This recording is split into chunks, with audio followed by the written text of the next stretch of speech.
talk about that trash ass Vogue cover story. Because what y'all not finna sit up here and do is do Kamala and dog her ass out like you did during the primaries when you're supposed to be writing a positive article, but yet you sprinkle all this negative shit in there, whether it's sneak dissing or innuendos or damaging narratives. I'm not going for it. And I know I don't have any power to stop you from writing the shit, but what is not going to happen, I'm not going to let it slide. I'm getting deja vu to the primaries. People will go to these Kamala Harris rallies, ignore thousands of supporters, and print some bullshit that somebody has said that either alludes to or directly references some sort of damaging smear or narrative about Kamala Harris. Here we have in this article, I had mixed feelings about her history as a DA, and how they're related to black people. You ain't slick. You're not slick. I see what you're doing. You're using these people as a pretext to introduce this narrative that Kamala Harris is a cop and that Kamala Harris locks up black people. Because you don't make any effort whatsoever to even offer a counterpoint or have any kind of contextualizing of Kamala Harris's record as DA. So what is the point of that? Just to let it linger out there? Kamala Harris is problematic. That's suspect. Pet peeve, homegirl, homeboy, cool kids club Twitter. Got some people go to their DM groups, call up their homegirl. Then look at verified Twitter. Y'all like when I say blue check, intelligentsia, the thought leaders, and you litter your articles with quotes from them, even when they're not the most equipped or knowledgeable to talk on the subject, especially when that subject is Kamala Harris. People be saying all kind of shit that's loud and wrong about her record. Here you use your homegirl to sit up there and talk about she doesn't agree with some of Harris's neoliberal views. Where the fuck did the neoliberal come in?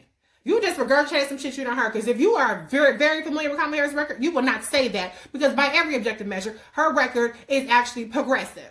And I have the receipts. But since 2017, that's been the way that Kamala Harris has been slurred, neoliberal, corporate shit, all this other kind of bullshit, because you wanted to undercut her. And I get what this article is signaling to me. You're not going to let up on calling her a cop. You're not going to let up on talk about she locked up black people. You're not going to let up on calling her neoliberal, all of which are false. So guess what? We're not going to let up on your ass. It don't matter if you black. Don't matter if you white. Don't matter what race you are. If you print some bullshit about Kamala Harris, you can expect a rebuttal and a response, period. Here we go. Homegirl, homeboy, cool kids club journalism strikes again. This passage particularly sent me over the edge. This passage on black people, I have a problem when you use the systemic racism and disproportionate negative impacts that black people are facing as a pretext to undermine and call into question the trustworthiness of Kamala Harris on these issues. That's very offensive to me because Kamala Harris actually has the receipts. Now, I know you don't call up your homegirl. We don't give a fuck about your homegirl's opinion. If we wanted to know about what your homegirl's opinion, you could have blogged that girl. This don't belong in Vogue. And you called up the cool kid who came for somebody who has no receipts in these issues, just rhetoric and PDFs, and that's who you choose to speak on it instead of finding somebody who actually is very familiar with Kamala Harris's record and can tell you that, if anything, she has one of the most impressive records of being truly a person who understands these issues and has legislated on these issues and has advocated on these issues. You want to talk about COVID, you don't mention the fact that Kamala Harris is actually the person who brought to the forefront the fact that black people are disproportionately impacted by it. She has racial ethnic disparities task force. She championed this issue all throughout every interview that you saw. Kamala Harris was the first one bringing it up.